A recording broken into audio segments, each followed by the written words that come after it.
first item would be adoption of the agenda. So moved.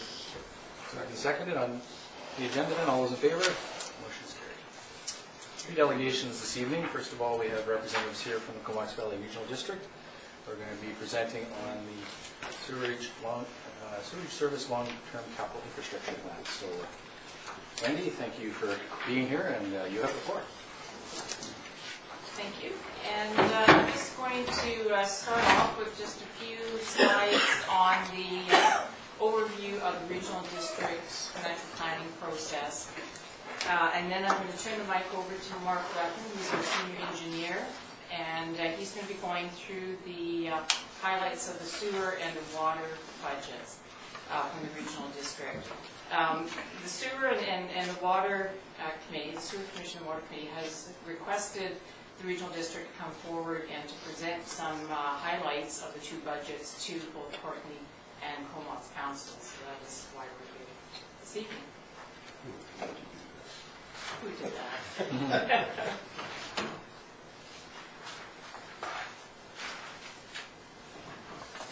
Don has told me not to close this now.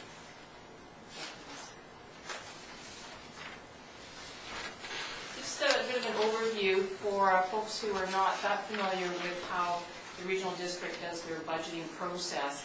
It's a bit different than municipalities in that the regional district has a whole bunch of services.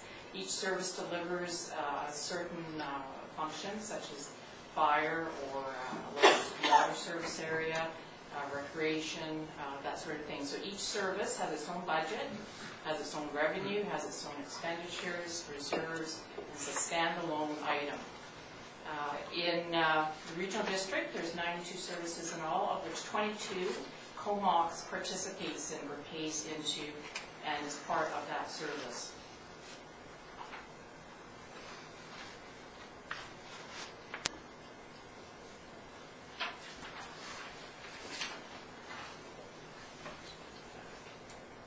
Okay, just this is a little schematic of what that looks like. So a particular service, such as the sewer commission or the sewer service, there's two participants, meaning there are two municipalities that participate in that service, and that's Comox and Courtney. In other services, it could be all municipalities in all electoral areas, or it could be just one small area of one electoral area. So it all depends on the service, and it all depends on who pays into it. How we apportion the tax requisition in any given service is dependent on what the converted assessed values are of the participants in that service. And we prorate it according to their percentage of the total converted assessed values. So how that can make a difference, if we have a service, this is just an example, the Comox Valley Community Justice Center has all the participants paying into the service. We all are in this particular one.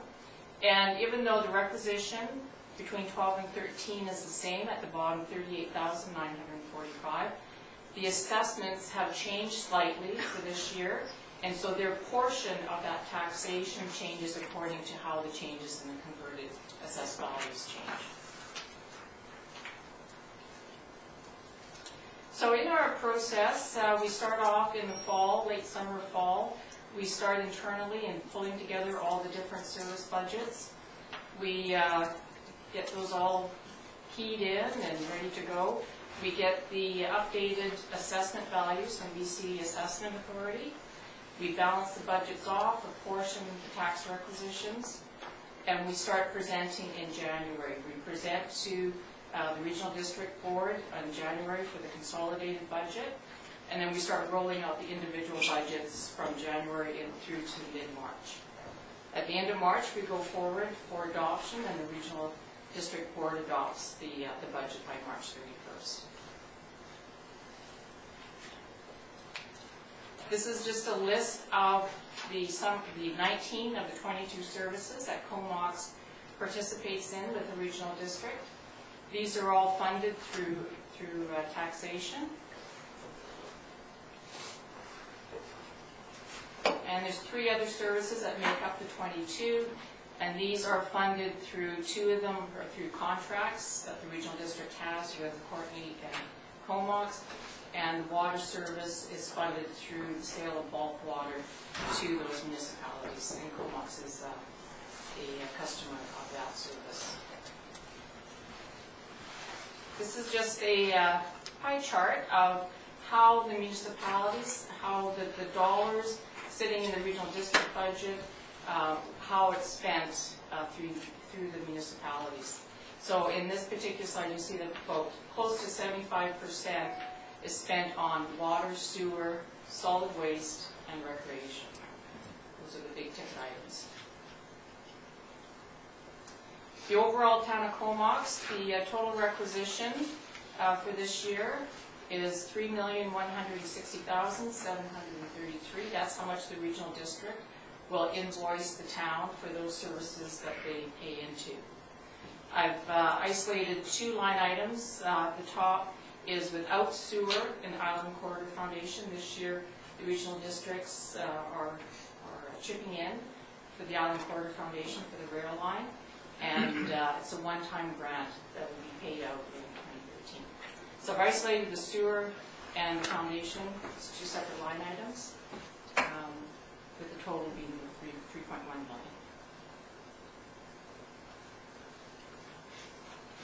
This is just a table with some of the reasons where some of the tax requisitions have happened.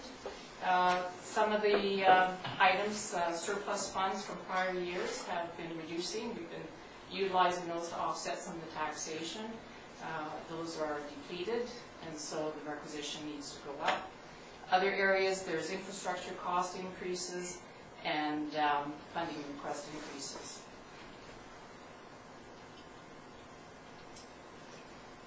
And here's some other services and some of the corresponding reasons for how those requisitions have changed.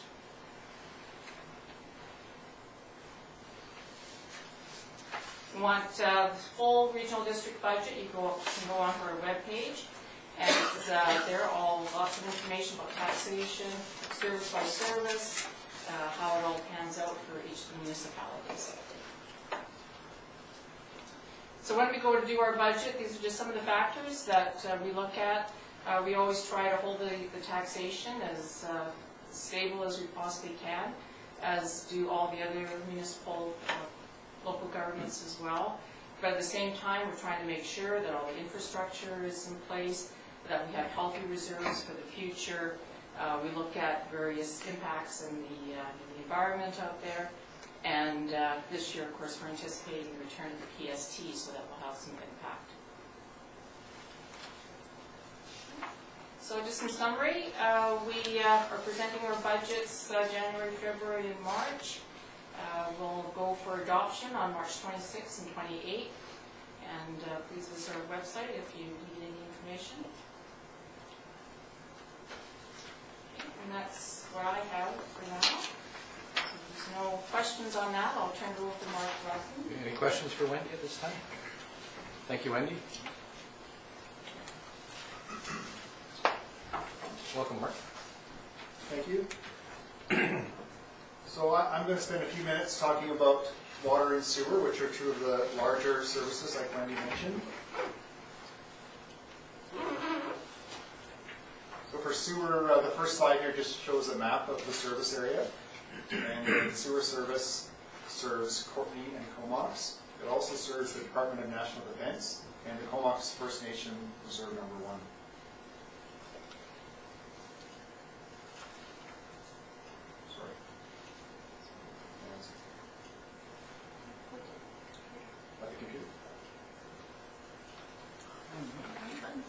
I'll just run it manually. Okay, thanks. You're having trouble. This slide, so a large part of the infrastructure was installed in the early 1980s, and it's now 30 years old, or almost 30 years old. It was designed with a 25-year capacity, and is approaching the end of its life, and the end of its capacity. That's true for the first two pictures there, the force main network and pump stations, and the treatment plant itself. And then the third picture is a biosolids compost site constructed in 2003. Go to the next slide, please. The, so recognizing the age of this infrastructure, we've recently completed a couple of plans here which are really going to guide us into the future and guide the financial planning for this service. And these are the sewer master plan and the 10-year capital plan for the sewer service. And these plans are setting out the project requirements for the service. So from these plans, we've derived a list. This is a long-term project list. And I'm not going to go through the details, but you can see on the right-hand side that these projects total up into some very large numbers. And that's what this service is faced with, is some large projects to replace existing infrastructure and to grow the service for growth. Next slide. Thanks. So summarizing that previous table, there's $33 million required in spending by the year 2017. So that's in the next 5 years, and we use a 5-year planning cycle for financial planning. And there's a further $43 million by the year 2021 identified in this list. In this past year in 2012, we also updated our DCC bylaw, and that's planned to be implemented in March 2013. And all of this work, this planning work for the future, is reevaluated every couple of years to make sure that we're planning the right projects for the growth in the community and for the times when the infrastructure does wear out.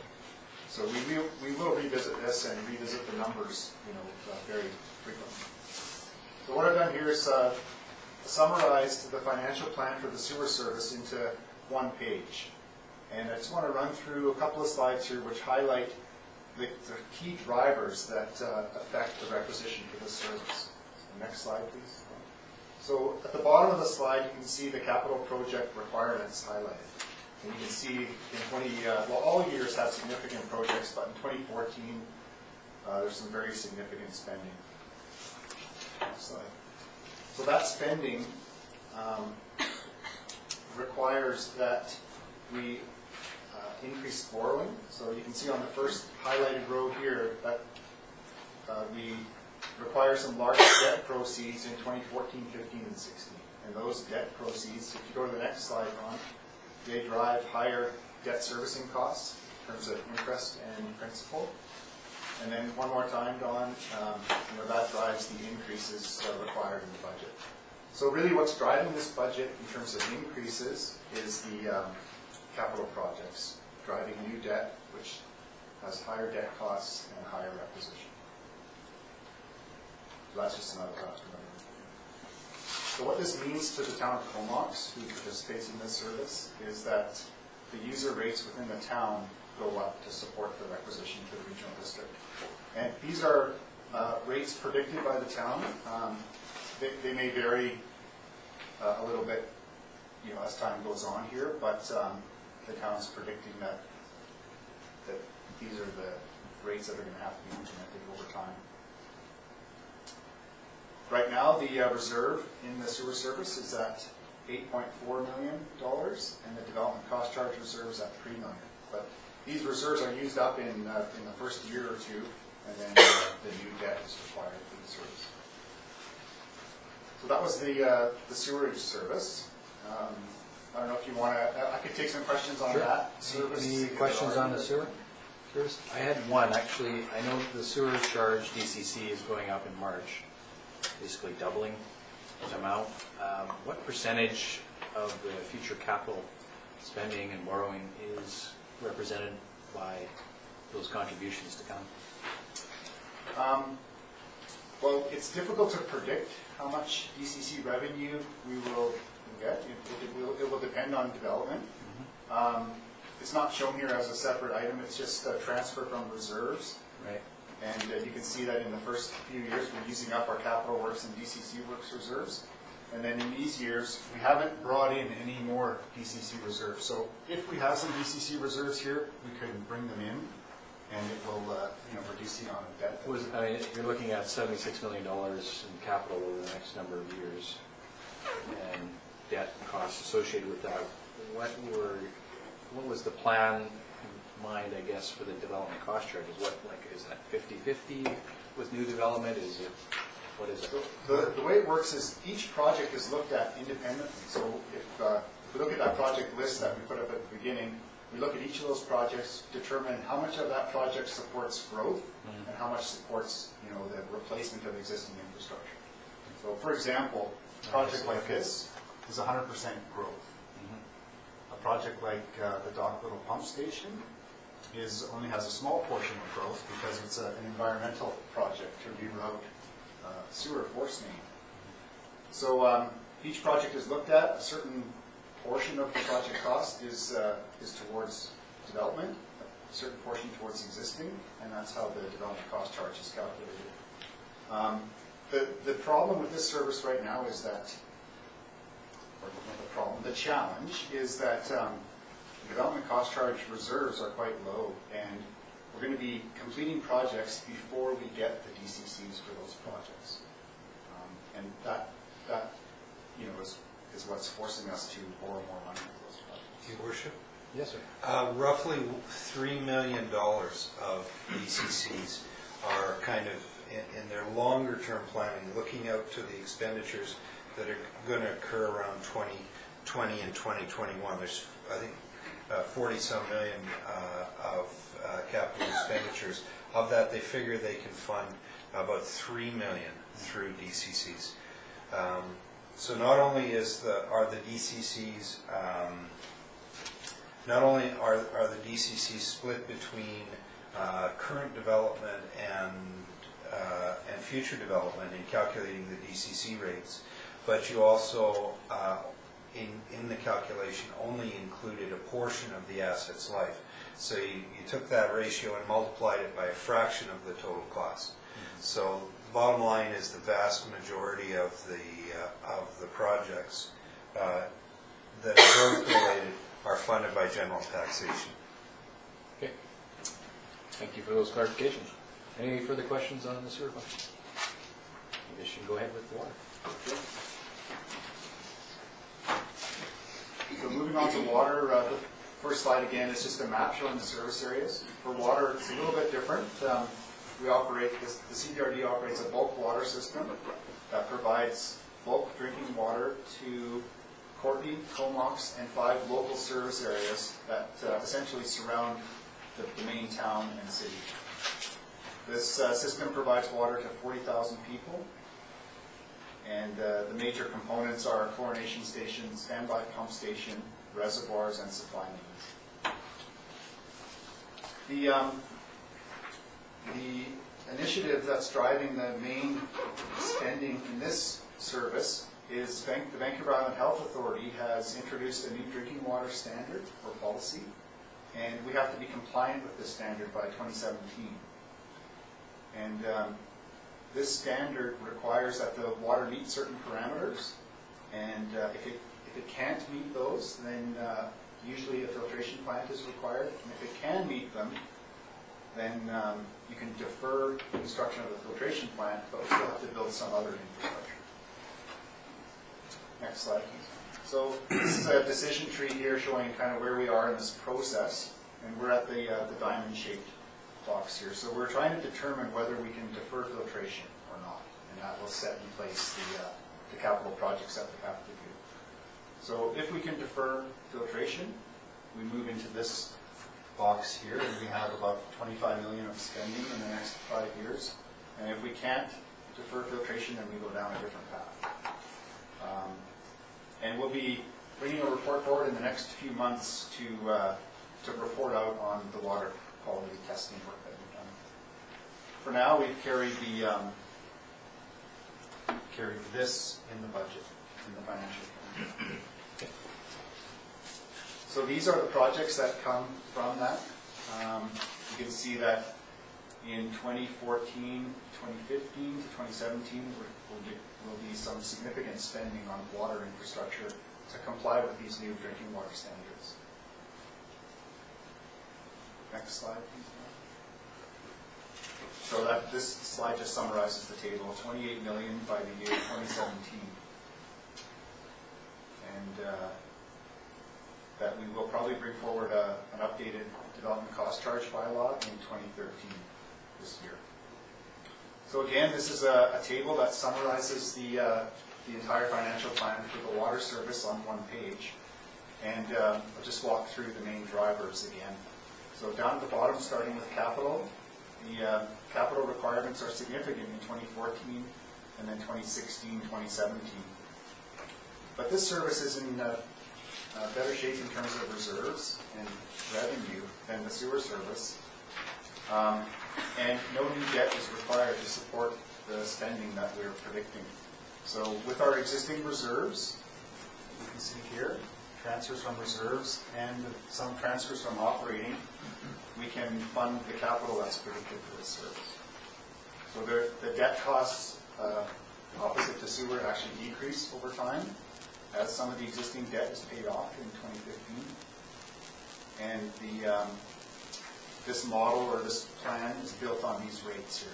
The 64 cents in 2013 per cubic meter of water, which is in green because it's an approved rate by bylaw. And then the financial plan is based on 2 additional increases, one in 2014 and one in 2015. And these are not approved yet by the bylaw, but we're bringing information forward on those recommended increases in 2015. So that's the water budget just at a glance. I just have a few more slides on water. This is just a graph that predicts water consumption. So based on information provided by the local service areas and municipalities, we predict how much water is going to be used in the future. And you can see that we've been on a declining trend up to 2011, 2012, and now we're on a slowly increasing trend just due to population growth.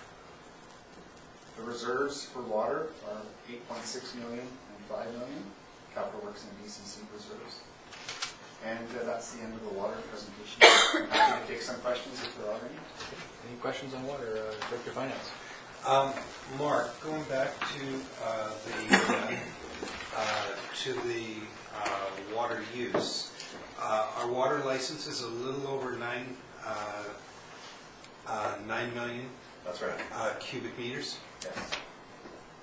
Yeah, and we've been asked to bring forward an application for increasing the water license, asked by the Water Committee to do that, so that's on our work plan right now. And again, just to clarify, the budget is based upon not yet building a water filtration plant. That's right. The budget is based on achieving the filtration deferral criteria and moving forward with the $25 million box, not the box to the bottom.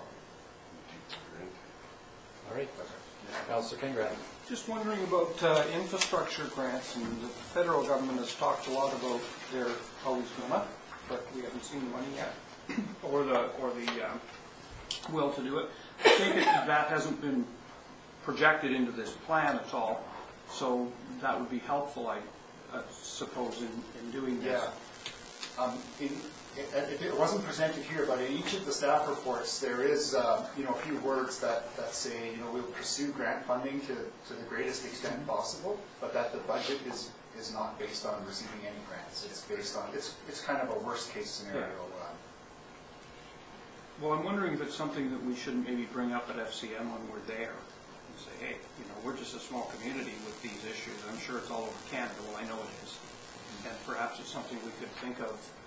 Every time there's grant funds, there are going to be communities all across Canada. Yeah, lining up, of course. So, yeah, no doubt. We like our piece, though. The fiscal situation isn't as rosy as it once was. No. So, yeah, it's something that we'll have to pursue, and FCM has been lobbying, of course, for the renewal of the federal infrastructure program. So, it won't be on deaf ears, that's for sure. Anything further? Yes, Tom. Thank you, Mark and Wendy, for your presentation. And I'm glad you came here with this message to, just relay to the public and to the other councillors that we've got some huge infrastructure problems or challenges that we face in the future, and that taxation is going to have to go up to fund those infrastructure challenges, as you said. So thank you, and that is the message that that we wanted them to bring. That these are the services that we have to offer, and we're the ones who have to pay for it. On the good news side, most of what is within Comox is in good shape.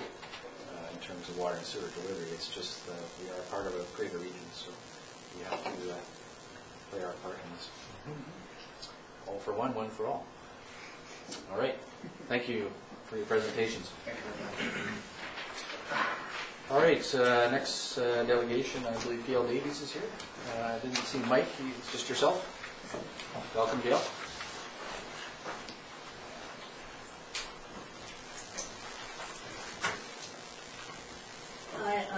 I am here as a representative of the owners of the land on the waterfront in Comox, the land which is next to the boat launch and also next to the Harbor Key condominium complex, just down here.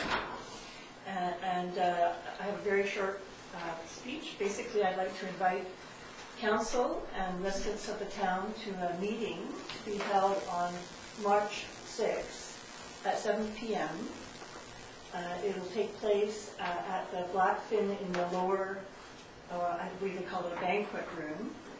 And the purpose is for the architect, whose name is Richard Iredale, to provide a presentation of his conceptual plans for the development of that property. And I stress conceptual, they're not in any sense final plans. We are looking for ideas and input from council and from residents of the town. Any questions? There'll be some advertising of that, I would assume. Yes, we have circulated notices to a number of local interest groups, and I was planning to put up a notice at the library, and I'm prepared to send notices to anybody else. I can list off the interest groups we've sent to so far, and if anybody knows of anybody else, I'm happy to circulate it to other groups as well. The groups that we've sent to are the Economic Development Society, Business in Action, the Comox First Nations Band, Comox Valley Harbor Authority, the Airport Commission, local police, the Comox Valley Accessibility Committee, and also to the Comox Town Residents Association. If there are other groups we should send to, we will send to them as well. Any other suggestions from members of council? Would Go ahead, Huey. Oh, sorry. Was the 5th or the 6th? I'm sorry. 6. March 6th, 6th. which I believe is an evening, a council Yeah, our meeting. council meeting is at 5:30, but so hopefully we'll be able to attend at 7 if we can. Yeah, that was the only date that worked for the whole group of people. Okay, go ahead. Would it make sense to have an ad in the newspaper or something like this?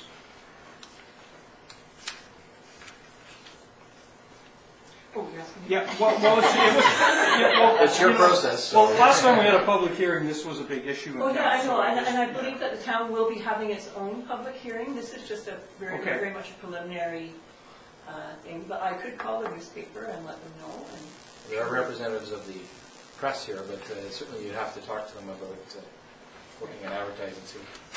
I'll leave them my business Yeah. card. All right, Patty? Gail, I know the community was really excited about your project with the hotel, and I'm just wondering, are you able to share with us any reasoning as to why that's not moving forward? The community was quite excited. Yes, we did, in order to build the, whatever we build there, we need construction financing. We did arrange construction financing with Canadian Western Bank, but it was subject to achieving a certain level of pre-sales. So what we applied for in terms of a permit was a boutique hotel, similar to one that we have already built in Victoria. And the units in the hotel are all individually owned, often by what we call snowbirds, people that like to come to the coast in the winter and then go home in the summer, which works very nicely with the hotel because their units are used by tourists in the summer. Unfortunately, the demand for what we call recreational real estate died following 2008, and it still has not come back. So although we tried for 2 years and spent a great deal of money marketing, We thought people would be interested in a marina slip, and people spend an awful lot of money to get marina slips. They buy boats that they give away so they can get a marina slip. So we thought for sure they would buy a condominium which they could keep and use and resell and get income from through the hotel. That we did get some sales, but not enough to achieve what we needed for construction financing. So now we are looking at what can be built there. We want to build within the official community plan. We want to bring something that brings vibrancy to the waterfront, but it does not affect the beauty and the serenity of the area. Sounds like we need some contributions to DCC, so we'll be doing that as well. But what we end up with has to make sense economically as well as sitting with what the town would like. So we would still like to see a smaller scale hotel there. We'd still like to have a restaurant and bar. I think there should be some retail along the park, but we are asking for a residential component as well. And the purpose of the residential is basically so we have something to sell that people want to buy that can pay for the cost of putting the building in. Anything further? Seeing none, thank you, and we look forward to your presentation on the 6th.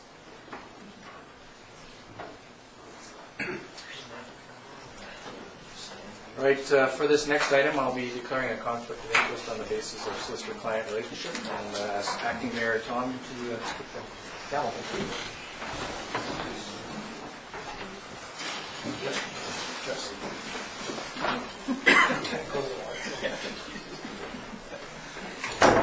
Welcome, Derek. Hey, how are you? Good, how are you?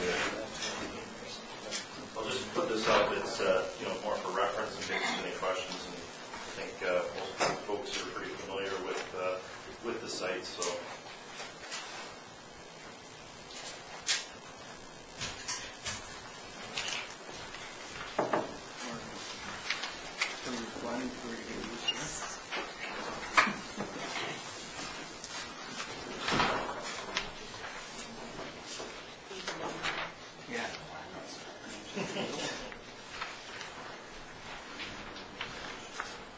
So just for reference, obviously Lazo Road here, Guthrie comes down to Lazo over here. The Point Homes boat launch is just down that way.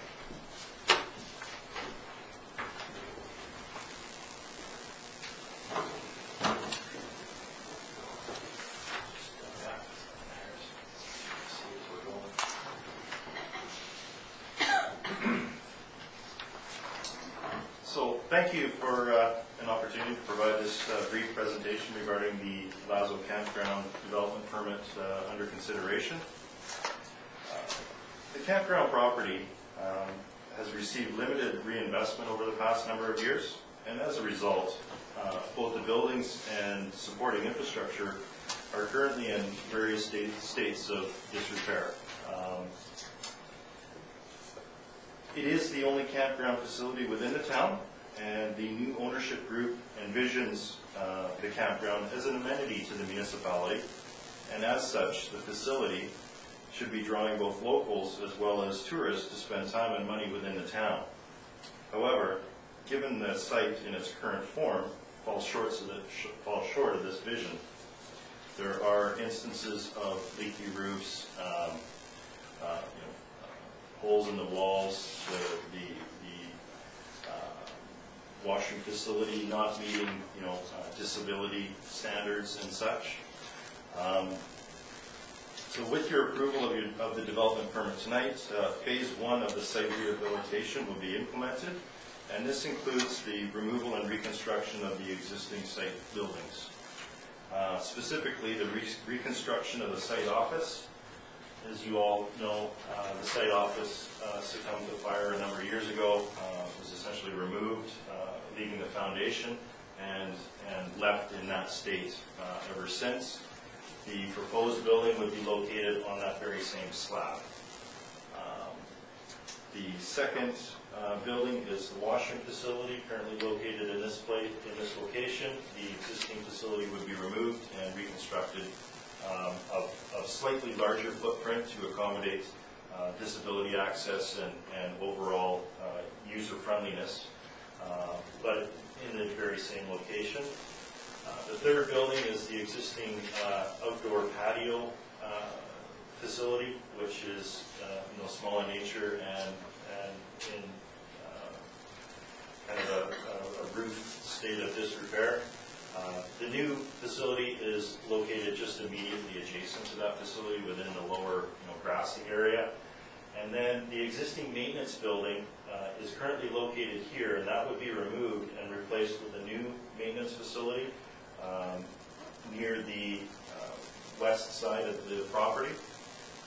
One of the major reasons for the relocation of that maintenance facility is that the existing and improved both water and sewage disposal facilities will be, headed in this direction. So it does make some sense for continuity and access that maintenance facility is located adjacent to those facilities. So through replacement of these existing buildings, uniform exterior finishes throughout the site will provide both continuity and improve overall aesthetics. They will provide better user function. The new building will meet all applicable current BC Building Code standards, as well as those for persons with disabilities. And the new buildings constructed will meet comparable Build BC Green certification standards, resulting in the proposed buildings being significantly more efficient than currently operated. So the ownership group is keen to implement these improvements as soon as possible and have building permit application drawings already prepared and ready for submission upon your approval of the development permit.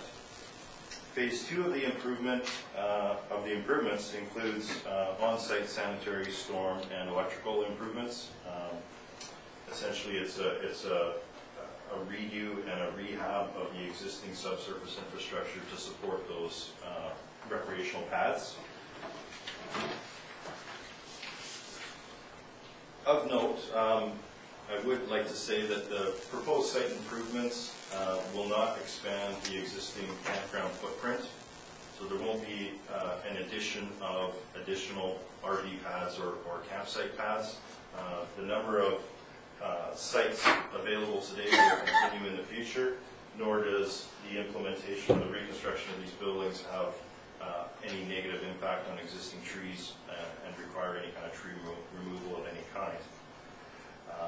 We certainly hope that Council will approve this development permit application so that the local and tourist amenity potential of this campsite can be realized. Thank you for this opportunity for the presentation and welcome any questions. Is there any questions? Patty? Thank you. It's a great proposal, thank you. I think it'll do well to serve the community.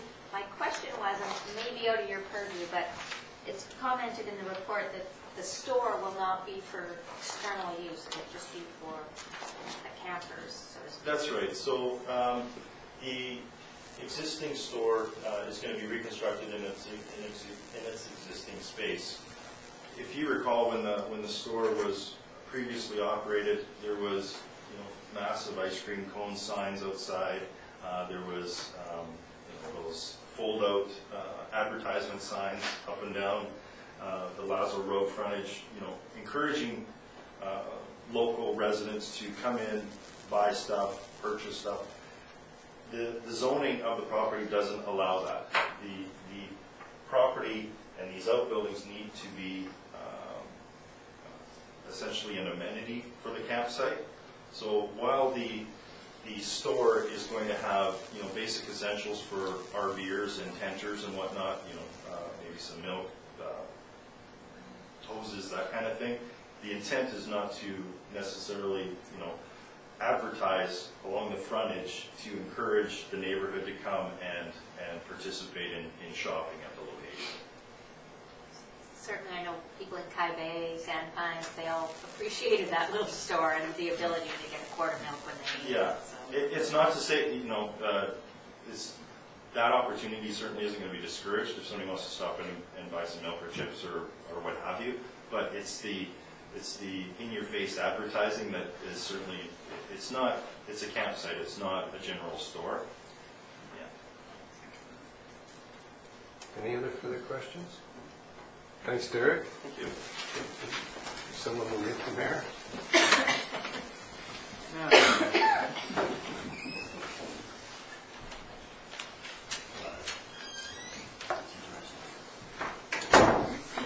Thank you, Councillor Grant.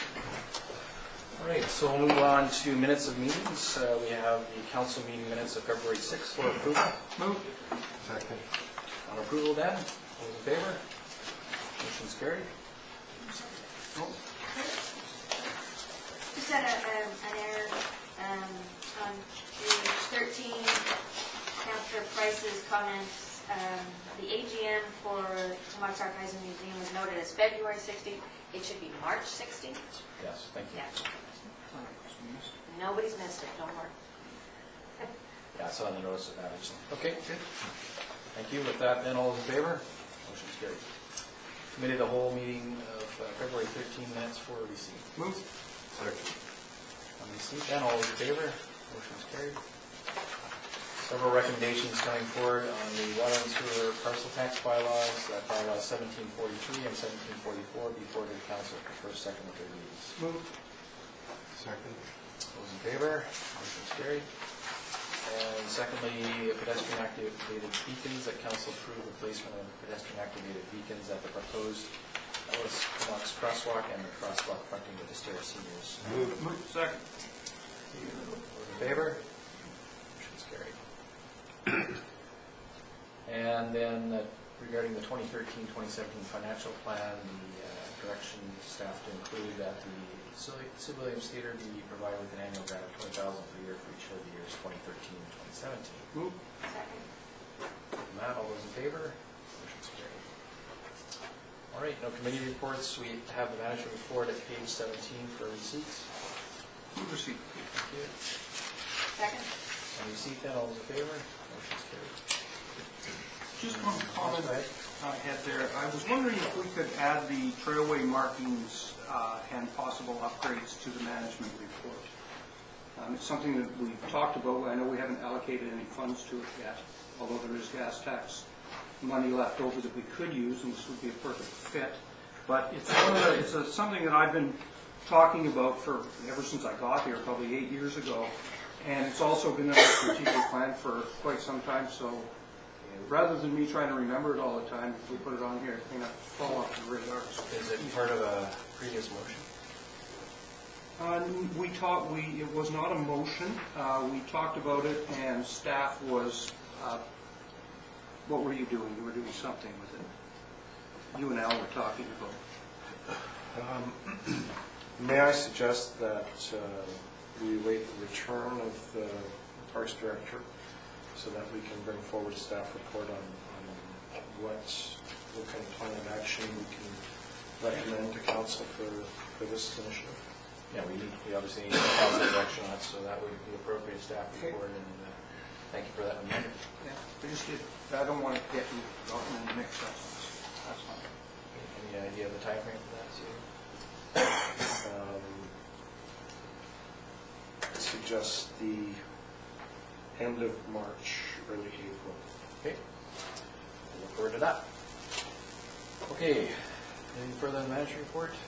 Seeing none. We'll move on to bylaws. We have bylaw 1743, which is the water and parcel tax bylaw for first, second, third reading. Move.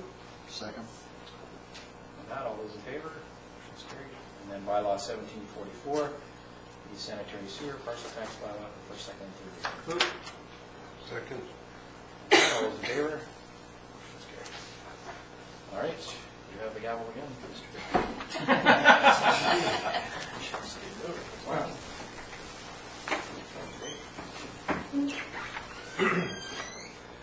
Okay, so on the agenda, we've got Development Permit Application BP 13.1, which is 685 Lazo Road, and we just heard the presentation on that.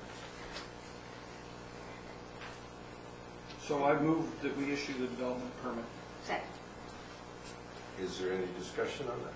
Actually, I think what I move is I move the recommendation of cash. Because it talks about upon. Resolution of the outstanding Yeah. debt.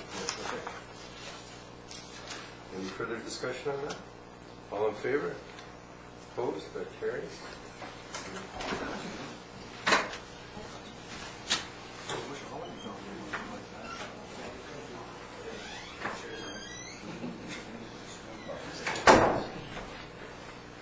All right, thanks again. So that brings us to correspondence. We have a letter from Sarah Mazie regarding the big bike event, the Heart and Stroke Foundation of Canada event that is held in June every year. Move receipt and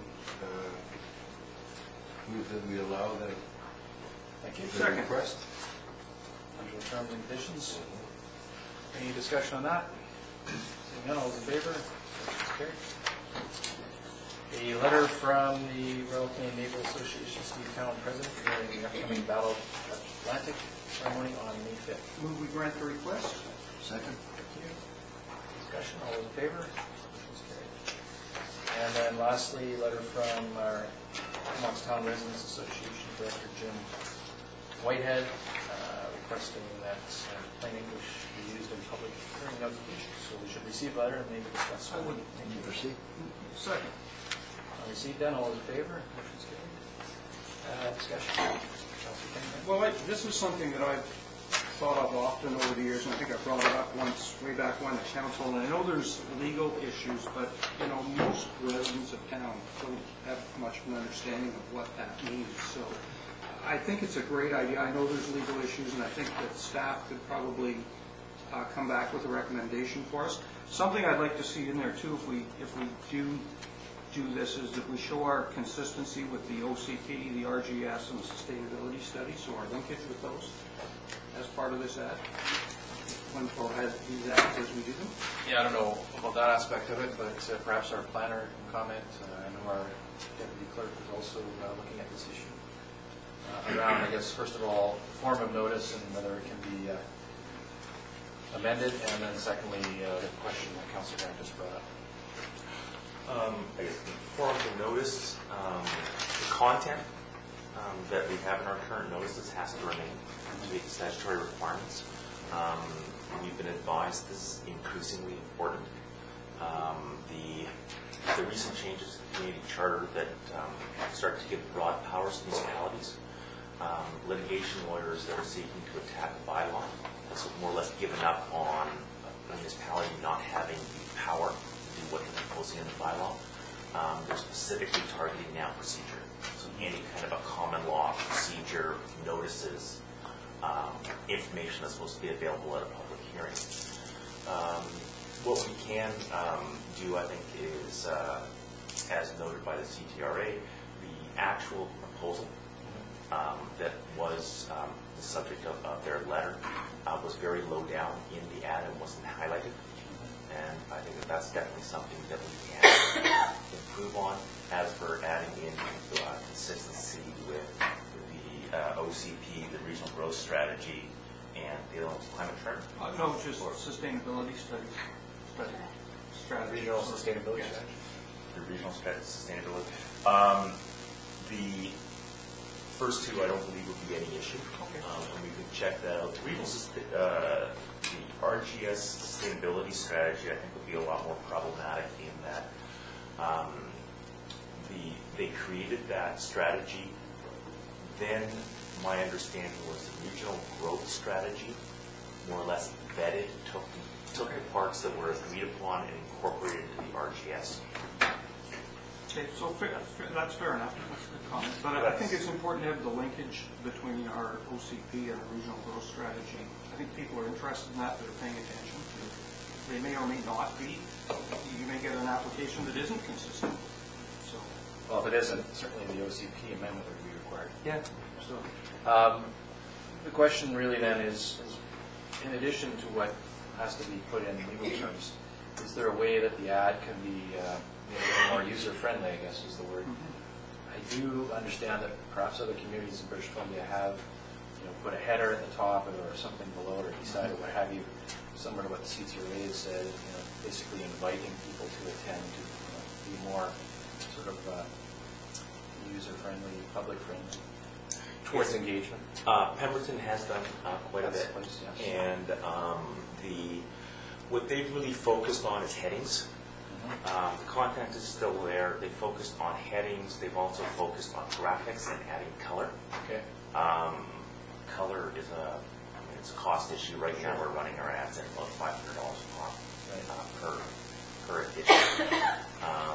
The graphics, again, I mean, that's something that we could seek to standardize. It's an additional charge. Probably the biggest difference here was while the writer of the letter may have been interested in one aspect, which is 7-unit townhouses, that was actually not the intent of any of the bylaws. There was a development permit that was also submitted, and that notice went to, in accordance with our bylaws, went to all adjacent property owners and tenants, and a 75-meter radius, specifying that it was for a townhouse. In this case, it's actually for OCP amendment to expand the Eagle Nest DPA, rezoning of the subject property. And again, so even if a member does come in and say that they do want to do a 7-unit townhouse development, that may not go ahead. The zoning does remain on their property, so that project can change quite a bit.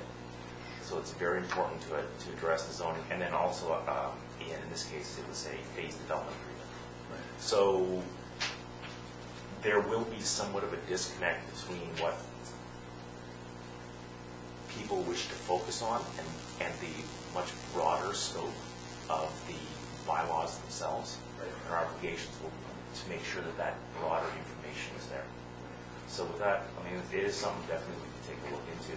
Well, obviously, if the Waterfront Hotel is going to be submitting an application at some point, I mean, that's one that comes to mind. There will be a lot of interest in that, and we would like to hear from as many people as possible, I suppose. If it comes to us as a rezoning application, let's say, then that may be something that we add a heading or color or whatever it might be, just to draw attention to the ad as much as anything else, because they do tend to get lost in the verbiage. You then, Patty. Yeah, I'd just like to commend Jim and his group for bringing this forward. I think it struck a chord with many of us. And who would have thought in our lifetime that we'd see in an English-speaking country that there had to be the Plain Writing Act enacted? Thank you. Patty? Well, we talk about color and things like that. I think the real intent is that it's the written language that the average person really can't comprehend or understand what exactly is being said. I can understand readily by a very intelligent person. So I don't think color is necessarily going to help anybody here. I think what they're looking for is the layman's basic version of what's the intent, or what's the goal, or what's the objective. Or We are somewhat restricted on that in terms of content, but Larry, plan on comment. Yes, unlike our legislation is quite different. For example, the section, there's about a paragraph specifying about 6 or 8 points specifically in the legislation that says what we have to put in. Nowhere is there the statement for clear language. It's written as a statute.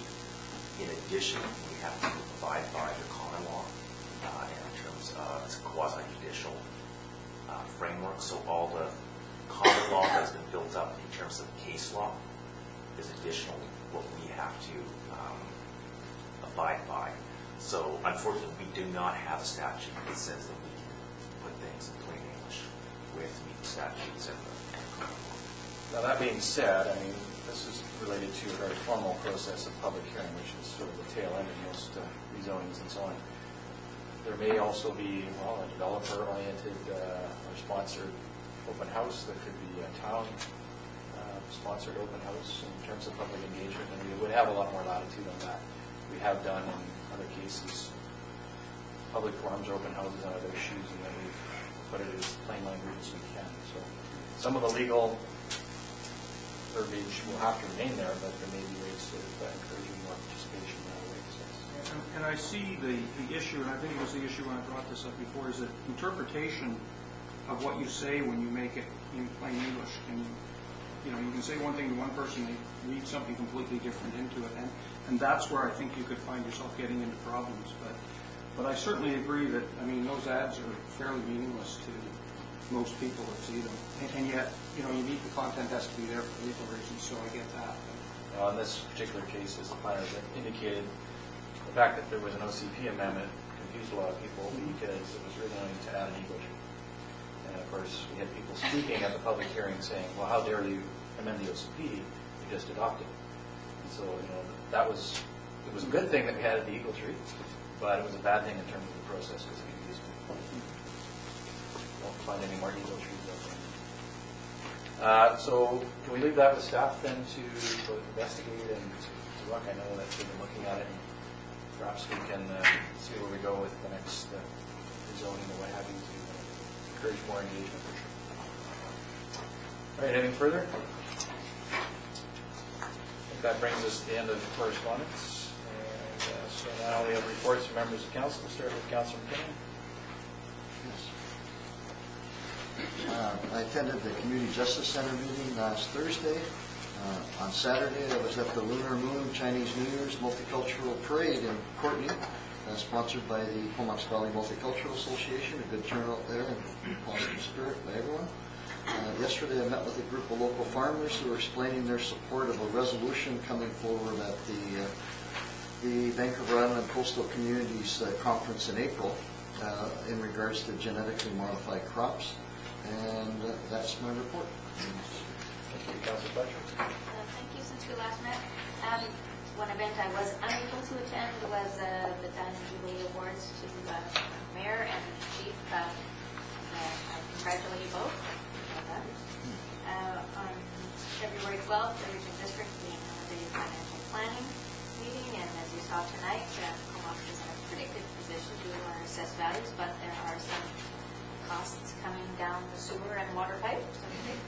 And on the 14th, I attended a solid waste management meeting and the hospital board. And there are some costs certainly with our solid waste that will be coming forward as well.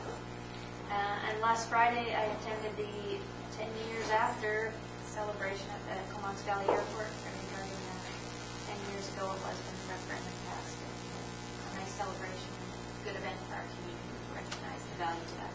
Thank you. Okay, Councilor Kent. Yeah, and I also attended the Diamond Jubilee and Smoke Detector meeting at the Fire Hall. Congratulations on your, and to Gord as well, on your Diamond Jubilee. I attended the Economic Development Executive meeting, the airport 10th anniversary celebration with Patty. And we had a signage committee meeting, and at our signage committee, we got a report saying that our mileage signs outside of Nanaimo, so as you come by the Duke Point Ferry and you can only go to Campbell River, is going to have the Comox Valley on them. Those signs are in production now, so they're building them as we speak and hoping to see them up within about a month, so that's coming. The next thing that organization is working on is our new gateway, or Welcome to the Comox Valley sign, and we'll be, the regional district put aside $20,000 towards that. That's a start, but there will be a fundraising that will have to be done to help pay for the rest, so watch for that. We'll be coming. Councilor Tom. Since we last met, I attended a hospital board meeting where we got an update from our project manager, Tom Sparrow, on the progress they're making on the hospital. I attended a solid waste management meeting, and the message from there was the same as you've heard tonight from the water and sewer, that these are essential services that are paid for by the taxpayers, and we've got some big infrastructure commitments in the future, so our taxes are going to be going up to fund that as well. And I attended the financial planning meeting, an all-day meeting where we discussed the 2013 budgets. So at this point, my understanding is solid waste has always been funded through tipping fees. I understand that they're going to be borrowing money and that there will actually be a taxation requisition. There's going to be a $200,000 taxation requisition.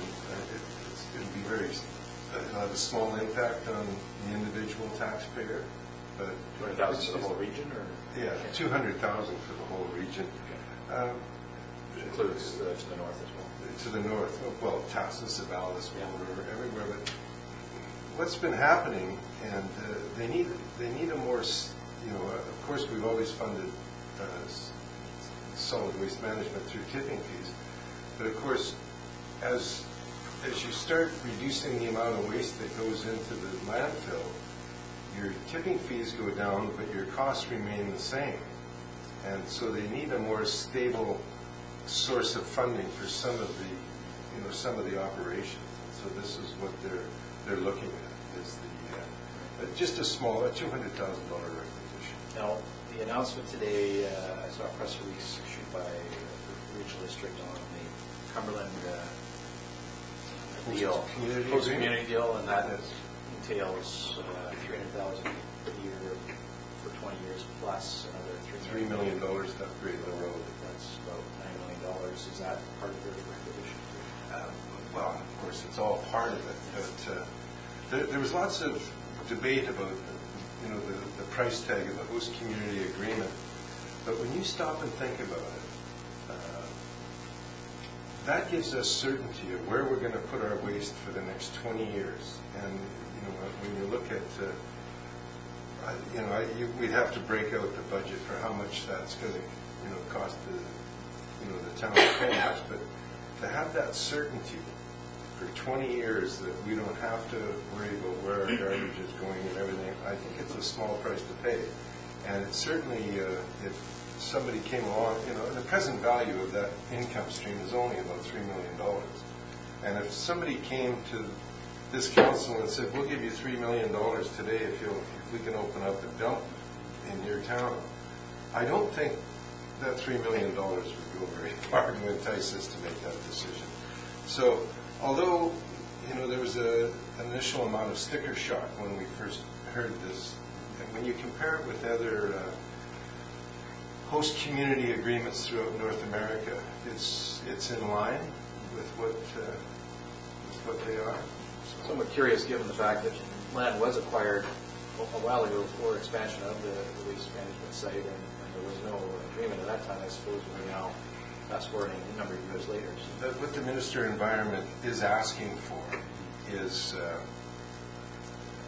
in order for us to get our permit, it's not an actual requirement of the permit, but they want to see a letter of support from the host community, and it's all, I wouldn't call it that the Minister of Environment is forcing us, to repay the host community, but I think it's strongly encouraged, and like I said, there was a lot of lively debate about it, and the end result was that I know, I spoke with the Campbell River mayor, and he said, boy, if somebody told me it's going to cost them about $120,000 a year, but he was quite happy to pay that $120,000 a year for the certainty, and the fact that they're closing the waste management facility in Campbell River. So he said, boy, for us to get rid of that for $120,000 a year is a small price to pay. So when you put it all into perspective, I know it's hard to choke down $9 million, but when you look at the grand scheme of that budget over 20 years, it's what, $133 million or something. So it's about 5% of the budget, 4 or 5%. All right, okay. And just on that $3 million, it will go to an alternate approval process if the committee approves it next month. For the borrow.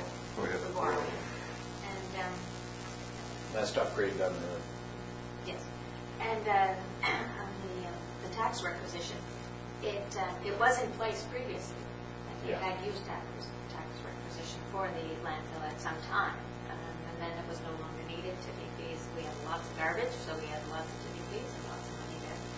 But as Director Grant said, the tipping fees are less and less. It's now time to look at a different revenue stream. Okay. Thank you. I'll just briefly report then, attended the Diamond Jubilee presentations with the Fire Chief and Attorney General Shirley Mott and our Minister of Education, MLA Don McCrae. It's very well done at the Fire Hall. I also participated briefly in Family Day at the Rec Center. We had over 2,000 visitors to the Rec Center that day, so very well received. And the place was literally jumping. If you went into the gymnastics facility anytime that day, you'd see that happen. Also, Council had resolved in camera some time ago to award Diamond Jubilee Medal, and I was pleased to present one to Beth Burke, who's the staff officer at 19 Wincoma, who's been working with the various wing commanders over the last 15 years.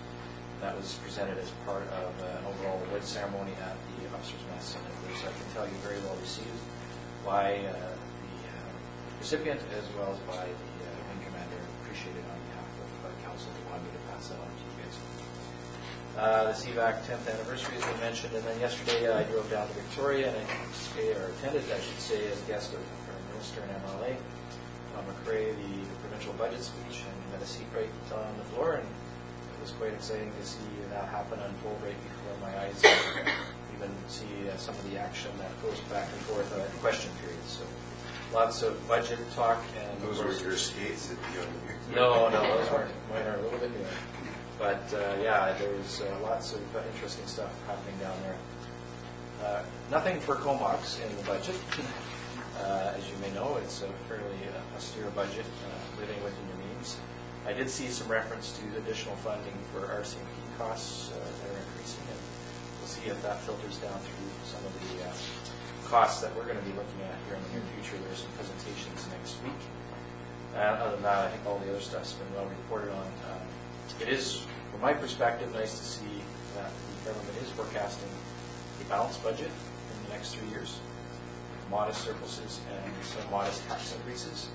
And of course, as you know, local governments are required to balance their budgets. So after 3 years of deficit budgets, hopefully turn the corner at the provincial level, which ultimately would result, we would hope, perhaps, at some point in the future, in additional infrastructure spending. But right now, it's pretty bleak on that front, and we hopefully will see some funding from the feds, but that remains to be seen. So it was worthwhile to spend that day and to participate also in a meeting with Randy Wright of Harbour Air, representatives of the economic development side over there, and we had a brief meeting with him and just discussed some of the issues that are happening on the waterfront with the float plane service, which has been a great success.